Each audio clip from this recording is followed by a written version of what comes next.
Hello and welcome to Eurasia Talks from Davos, and I'm delighted to be joined today by Azerbaijan's president, Mr. Ilham Alijev.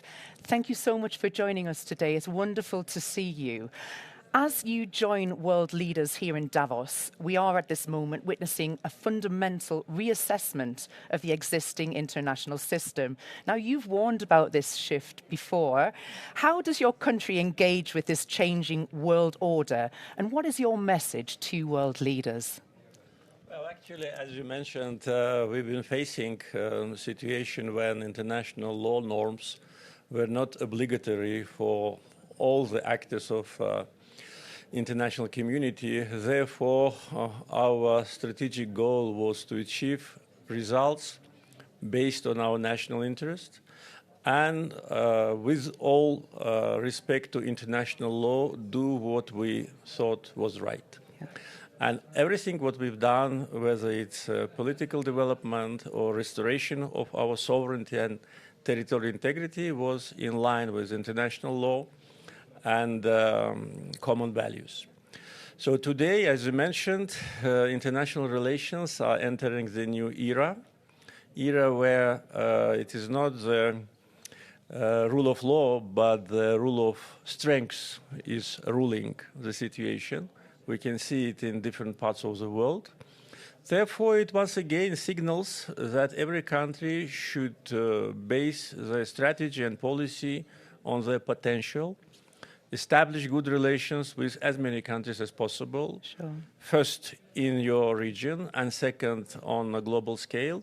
Amid the historic peace deal in Armenia, the South Caucasus is evolving fast in a global context, after decades of competing interests, influences, and shifting alliances. How do you assess the current balance between risk and opportunity in the region? Today, Southern Caucasus also enters a new stage of development. We live in peace only for 5-6 months. Mm-hmm. We are learning to do it. We never lived in peace in all our independent history. And it's a special feeling. And of course, it's a great opportunity. Today, relationship between Armenia and Azerbaijan are already evolving into a cooperation. Yeah. We lifted all the restrictions on cargo transportation to Armenia. Moreover, we started to supply critical commodities to Armenia, primarily oil products, which the country is largely dependent on. And it's a win-win situation. So I think that by joint efforts of Armenia and Azerbaijan, including the civil society, we will achieve not long-lasting peace, but peace forever in the Caucasus. This is our goal.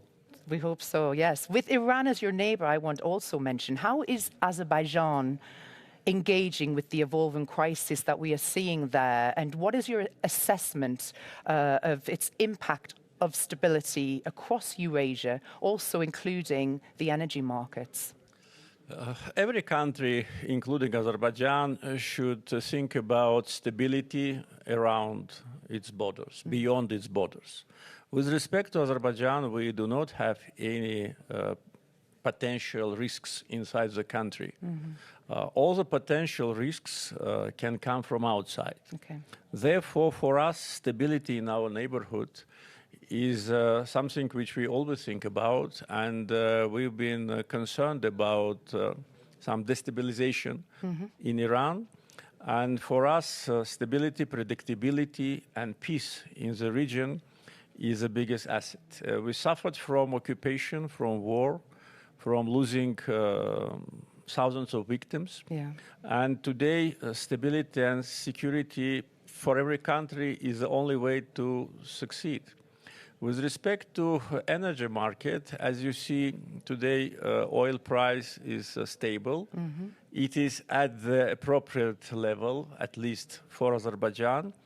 And it demonstrates that situation in Iran, situation in Venezuela, and in other parts of the world do not seriously influence the price of oil.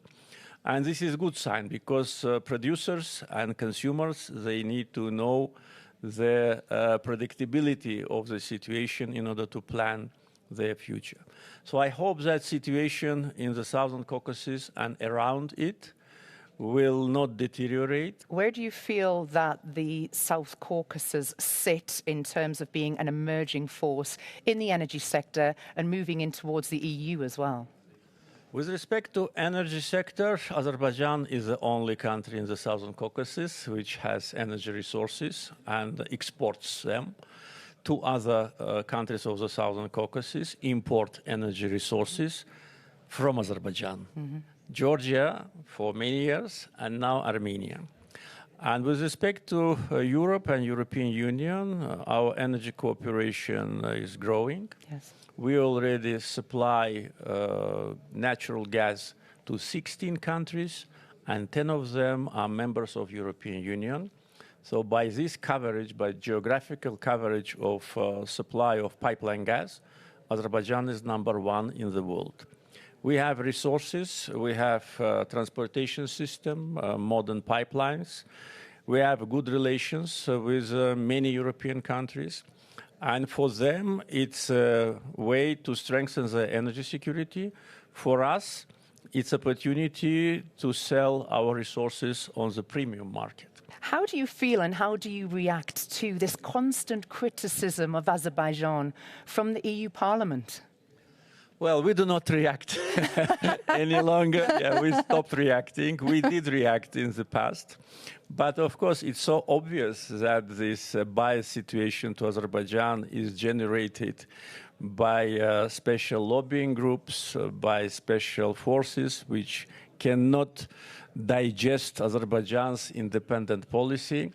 So we actually, for many years, already stopped any cooperation with European Parliament and also with the Parliamentary Assembly of the Council of Europe. We cooperate with European Commission, and for us, it is enough. But I think European Parliament puts itself in a very awkward situation, accusing us of what we have never done, including so-called our aggressive position towards Armenia, while Armenia itself appreciates the relationship with Azerbaijan. And last August, the peace deal between Armenia and Azerbaijan was initialed in White House. So I hope that members of European Parliament will find the courage to reconsider their unfair policy towards Azerbaijan. Mr. President, always a pleasure talking to you. Thank you for joining us on Euronews this morning. Thank you for the invitation. Thank you.